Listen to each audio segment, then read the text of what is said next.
کیا تو ہم پر پہرا دینے آیا ہے؟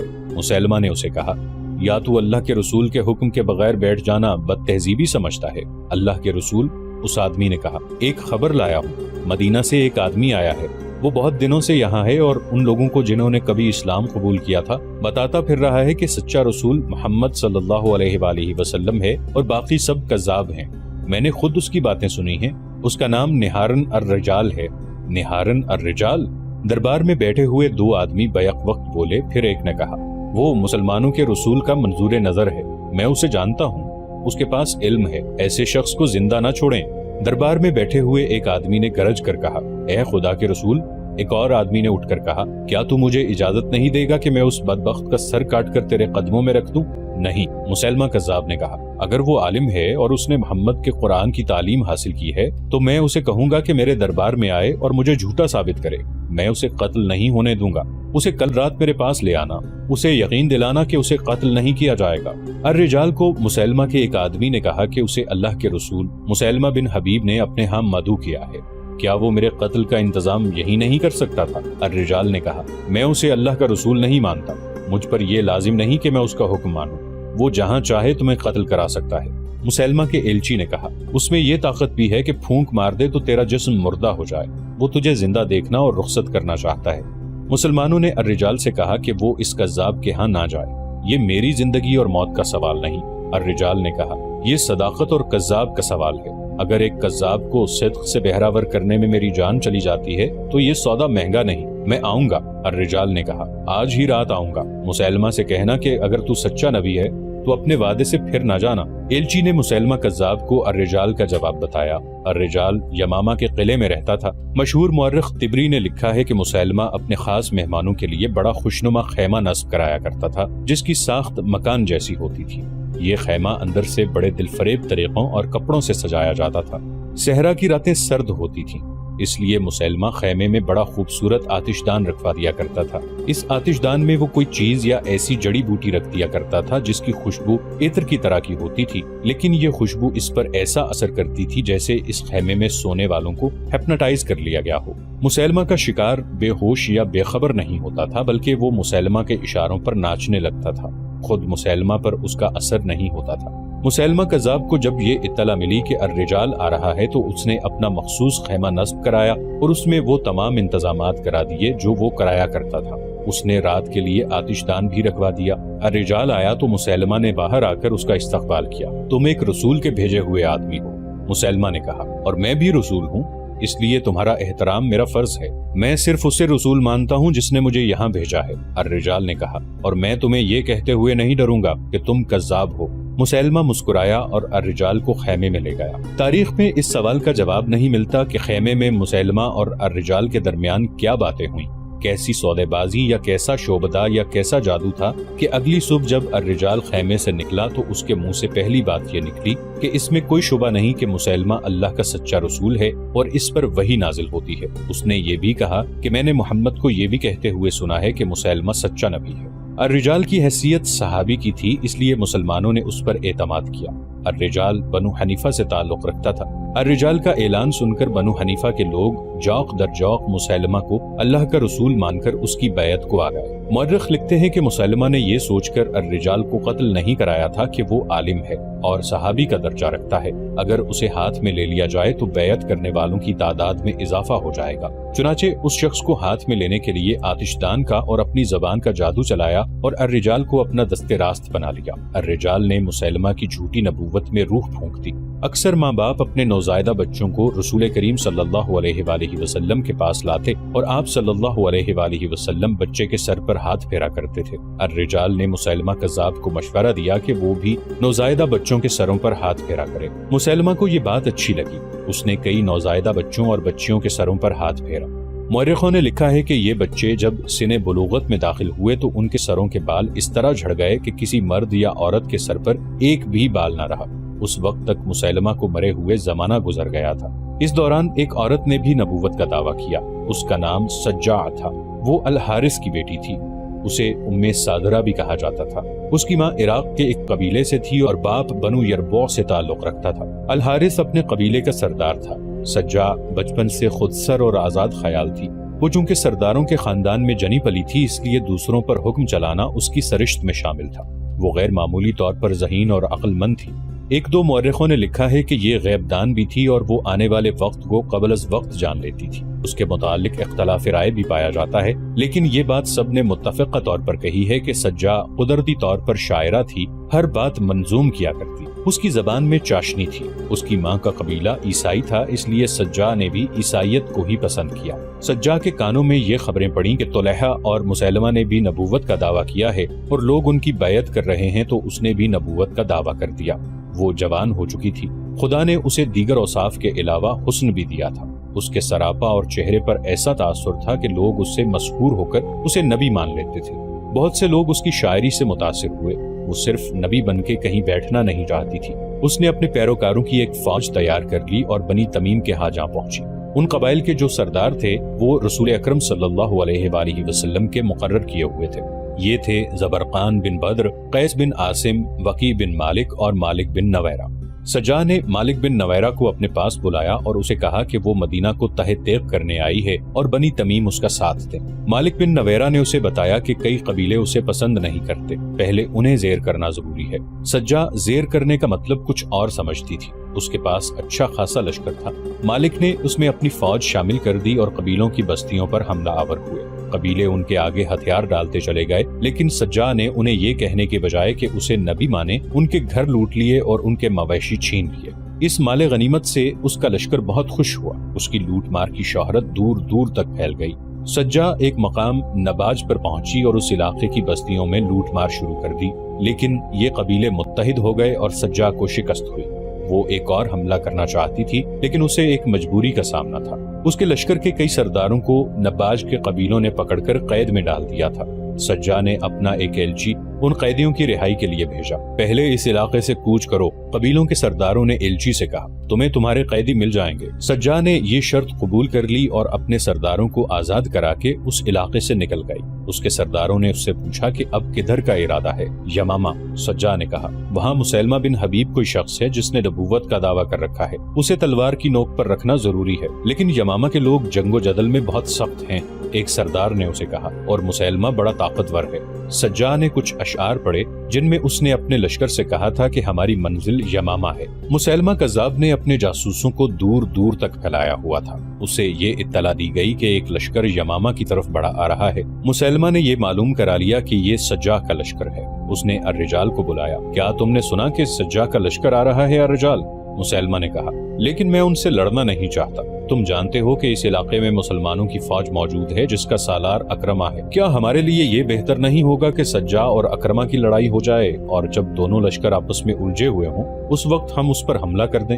اگر ان کی ٹکر نہ ہوئی تو تم کیا کرو گے؟ الرجال نے کہا، پھر میں سجا کے ساتھ دوستی کا معاہدہ کروں گا۔ مسیلمہ نے کہا۔ صورت وہی پیدا ہو گئی۔ سجا اور اکرما رضی اللہ عنہ کی فوجیں ایک دوسرے سے بے خبر رہیں اور سجا یمامہ کے بالکل قریب آ گئی۔ مسیلمہ نے اپنا ایک ایلچی سجا کے پاس اس پیغام کے ساتھ بھیجا کہ سجا اس سے ملنے اس کے پاس آئے تاکہ دوستی کا معاہدہ کیا جا سکے۔ سجا نے جواب بھیجا کہ وہ آ رہی ہے، لیکن مسیلمہ کو قبل از وقت اطلاع مل گئی کہ سجا اپنے لشکر کو ساتھ لا رہی ہے۔ اس نے سجا کو پیغام بھیجا کہ لشکر کو ساتھ لانے سے میں یہ سمجھوں گا کہ تم دوستی کی نیت سے نہیں آ رہی، زیادہ سے زیادہ یہ کر سکتی ہو کہ اپنے چند ایک محافظوں کو ساتھ لے آؤ۔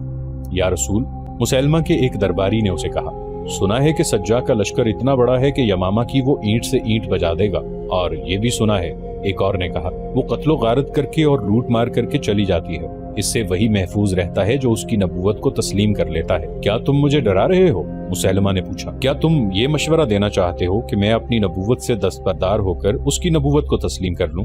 نہیں اللہ کے رسول، اسے جواب ملا، ہمارا مطلب احتیاط سے ہے، وہ کوئی اپنا ہاتھ نہ دکھا جائے۔ مسیلمہ نے قہقہہ لگایا اور کہا، تم شاید میری صورت دیکھ کر مشورہ دے رہے ہو، کیا تم مجھے کوئی ایسی عورت دکھا سکتے ہو جو میرے پاس آئی ہو اور میری گرویدہ نہ ہو گئی ہو؟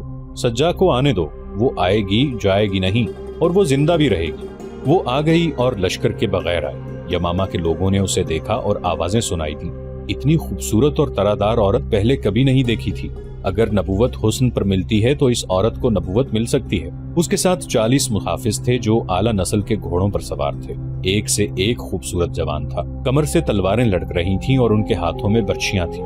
سجا جب قلعے کے دروازے پر پہنچی تو دروازہ بند تھا۔ اسے دیکھ کر بھی کسی نے دروازہ نہ کھولا۔ کیا ایسا آدمی خدا کا رسول ہو سکتا ہے جو مہمان کو بلا کر دروازہ بند رکھتا ہے؟ سجا نے بلند آواز سے کہا، کیا وہ نہیں جانتا کہ وہ اس عورت کی توہین کر رہا ہے جسے خدا نے نبوت عطا کی ہے؟ معزز مہمان، قلعے کے اوپر سے آواز آئی، تم پر سلامتی ہو، ہمارے رسول نے کہا ہے کہ محافظ باہر رہیں اور مہمان اندر آ جائے، دروازہ کھول دو۔ سجا نے دلیری سے کہا اور اپنے محافظوں سے کہا، تم سب قلعے سے دور چلے جاؤ، لیکن ہم ایک اجنبی پر کیسے اعتبار کر سکتے ہیں؟ محافظ دستے کے سردار نے کہا، اگر سورج غروب ہونے تک میں واپس نہ آئی تو اس قلعے کو ملبے کا ڈھیر بنا دینا۔ سجا نے کہا، اور اس شہر کے ایک بچے کو بھی زندہ نہ چھوڑنا، میری لاش کو مسیلمہ اور اس کے خاندان کے خون سے نہلا کے یہیں دفن کر دینا، لیکن مجھے یقین ہے کہ میں قلعے سے کچھ لے کر نکلوں گی۔ محافظ چلے گئے اور دروازہ کھل گیا، مگر اس کے استقبال کے لیے مسیلمہ موجود نہیں تھا۔ اس کے حکم پر دروازے پر کھڑے 2 گھڑ سوار اسے قلعے کے صحن میں لے گئے جہاں ایک چوکور خیمہ نصب تھا۔ اس کے ارد گرد درخت اور پودے تھے اور نیچے گھاس تھی۔ سجا کو خیمے میں داخل کر دیا گیا۔ اندر کی سجاوٹ نے اسے مسحور کر دیا، مگر مسیلمہ وہاں نہیں تھا۔ وہ بیٹھ گئی۔ تھوڑی دیر بعد مسیلمہ خیمے میں داخل ہوا۔ سجا نے اسے دیکھا تو اس کے ہونٹوں پر مسکراہٹ آ گئی۔ اس مسکراہٹ میں تمسخر تھا۔ سجا نے اتنا بدصورت آدمی کبھی نہیں دیکھا تھا۔ اتنے چھوٹے قد کا آدمی شاذ و نادر ہی کبھی نظر آتا تھا۔ کیا تم نے نبوت کا دعویٰ کیا ہے؟ سجا نے اس سے طنزیہ لہجے میں پوچھا۔ دعویٰ کرنا کچھ اور بات ہے، مسیلمہ نے سجا کی آنکھوں میں آنکھیں ڈال کر کہا۔ یہ سچ ہے کہ میں خدا کا بھیجا ہوا رسول ہوں۔ میں محمد کو رسول نہیں مانتا، لیکن اس نے اپنی رسالت منوا لی ہے۔ لوگ اس لیے مان گئے ہیں کہ قبیلہ قریش کی تعداد اور طاقت زیادہ ہے۔ انہوں نے اب دوسروں کے علاقوں پر قبضہ کرنا شروع کر دیا ہے۔ تبری نے چند ایک حوالوں سے لکھا ہے کہ مسیلمہ نے سجا کی آنکھوں میں آنکھیں ڈال دیں۔ اس کے ہونٹوں پر دل فریب مسکراہٹ تھی۔ بہت عرصہ بعد سجا نے کسی موقع پر کہا تھا کہ اس نے اتنی چھوٹی چھوٹی آنکھیں میری آنکھوں میں ڈالیں تو مجھے ایسا محسوس ہوا کہ جیسے ٹھگنا سا یہ بدصورت آدمی پراسرار سا ایک اثر بن کر آنکھوں کے راستے میرے وجود میں اتر رہا ہے۔ مجھے اطمینان سا ہونے لگا کہ یہ شخص مجھے قتل نہیں کرے گا۔ کچھ اور وقت گزرا تو اس احساس نے جیسے مجھے بے بس کر دیا کہ میں اس کے وجود میں سما جاؤں گی اور میرا وجود ختم ہو جائے گا۔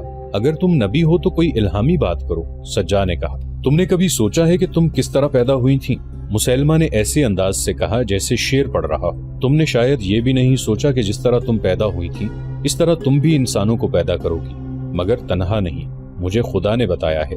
اس نے قرآن کی آیات کی طرز کے الفاظ بولے۔ وہ ایک زندہ وجود سے زندہ وجود پیدا کرتا ہے، پیٹ سے، انتڑیوں سے۔ خدا نے مجھے بتایا ہے کہ عورت مانند ظرف کے ہے جس میں کچھ ڈال کر نکالا جاتا ہے، ورنہ ظرف بیکار ہے۔ سجا مسحور ہوتی چلی گئی۔ مسیلمہ شاعروں کے لب و لہجے میں باتیں کرتا رہا۔ سجا نے محسوس ہی نہیں کیا کہ مسیلمہ اس کے جذبات کو مشتعل کر رہا ہے، اور وہ یہ بھی محسوس نہ کر سکی کہ سورج غروب ہو چکا ہے۔ مجھے یقین ہے کہ تم آج رات یہیں رہنا چاہو گی، مسیلمہ نے کہا۔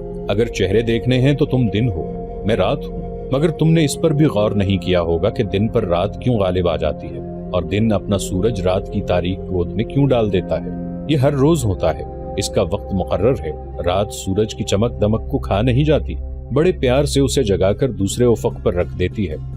ہاں مسیلمہ، سجا نے کہا، میرا جی چاہتا ہے کہ میں مان لوں کہ تم سچے نبی ہو۔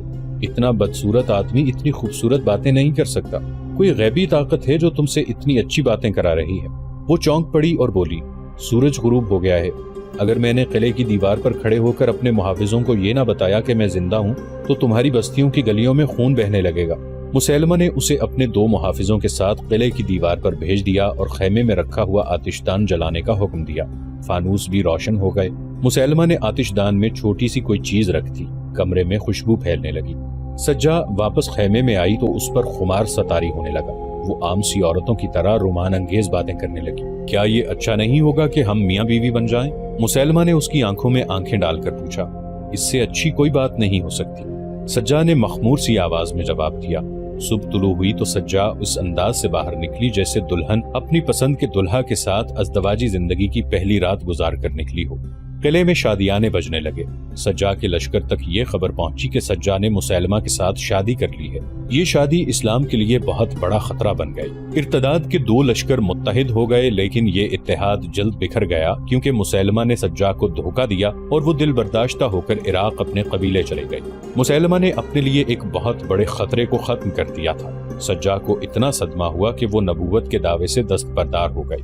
بعد میں وہ مسلمان ہو گئی اور کوفہ چلی گئی تھی۔ اس نے بڑی لمبی عمر پائی اور متقی اور پارسا مسلمان کی حیثیت سے مشہور رہی۔ رسول کریم صلی اللہ علیہ وآلہ وسلم کے وصال کے ساتھ ہی ہر طرف بغاوت اور عہد شکنی کا طوفان اٹھ کھڑا ہوا۔ ایک طوفان صحابہ رضی اللہ عنہ کے اپنے ہاں اٹھا۔ یہ خلیفہ اول کے انتخاب کا مسئلہ تھا۔ انصار اور مہاجرین کے درمیان کھچاؤ سا بھی پیدا ہو گیا۔ ابو بکر رضی اللہ عنہ نے آخر یہ فیصلہ عمر رضی اللہ عنہ اور ابو عبیدہ رضی اللہ عنہ پر چھوڑا اور کہا کہ یہ دونوں جسے پسند کریں اسے سب خلیفہ مان لیں۔ آپ مہاجرین میں سب سے افضل ہیں۔ عمر رضی اللہ عنہ نے فیصلہ ابو بکر رضی اللہ عنہ کے حق میں دیا اور ان سے کہا، غار میں آپ رسول اللہ صلی اللہ علیہ وآلہ وسلم کے رفیق اور نماز پڑھانے میں ان کے قائم مقام رہے ہیں۔ دین کے احکام میں نماز سب سے افضل ہے۔ ہمیں ایسا کوئی شخص نظر نہیں آتا جو آپ سے برتر ہو۔ بلا شک آپ خلافت کے حقدار ہیں۔ سب سے پہلے عمر رضی اللہ عنہ نے آگے بڑھ کر ابو بکر رضی اللہ عنہ کے ہاتھ پر بیعت کی۔ اس کے بعد ابو عبیدہ رضی اللہ عنہ اور بشیر رضی اللہ عنہ بن سعد نے بیعت کی۔ جب اعلان عام ہوا کہ ابو بکر رضی اللہ عنہ خلیفہ رسول صلی اللہ علیہ وآلہ وسلم ہوں گے تو لوگ بیعت کے لیے دوڑے آئے۔ مسجد نبوی صلی اللہ علیہ وآلہ وسلم میں بیعت عام ہوئی۔ ابو بکر رضی اللہ عنہ نے پہلا خطبہ خلافت دیا۔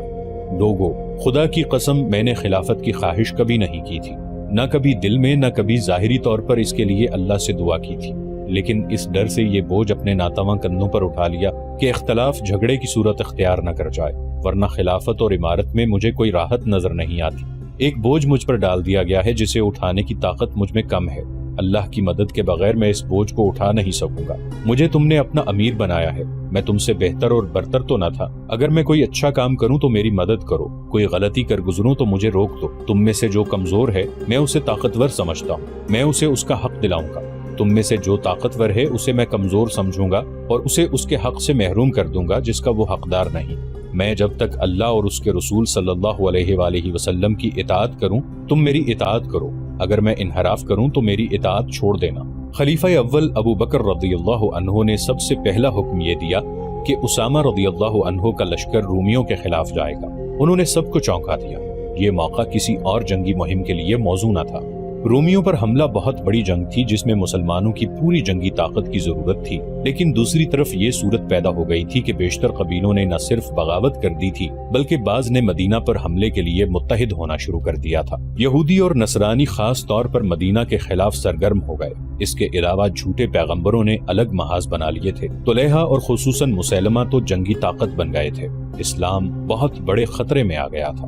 ابو بکر رضی اللہ عنہ کے حکم کا پس منظر یہ تھا کہ تبوک اور موتا کے مارکوں کے بعد رسول اکرم صلی اللہ علیہ وآلہ وسلم نے یہ ضروری سمجھا تھا کہ رومیوں پر حملہ کر کے ان کا دمخم توڑا جائے۔ تبوک اور موتا کے مارکوں میں تو یہ کامیابی حاصل کی گئی تھی کہ ان قبیلوں کو مطیع کر لیا گیا تھا جن کا خطرہ تھا کہ وہ رومیوں کے ساتھ اتحاد کر لیں گے۔ ان رومیوں کو ختم کرنا ضروری تھا۔ یہ فیصلہ ملک گیری کی خاطر نہیں بلکہ نظریاتی دفاع کے لیے کیا گیا تھا۔ یہودی اور نصرانی اسلام کے خلاف رومیوں کے کیمپ میں چلے گئے تھے۔ رسول اللہ صلی اللہ علیہ وآلہ وسلم نے رومیوں پر حملے کے لیے ایک لشکر تیار کیا تھا جس میں مہاجرین اور انصار کے سرکردہ افراد بھی شامل تھے۔ اس لشکر کے سپہ سالار زید رضی اللہ عنہ بن حارثہ کے بیٹے اسامہ رضی اللہ عنہ تھے۔ ان کی عمر بمشکل 20 سال تھی۔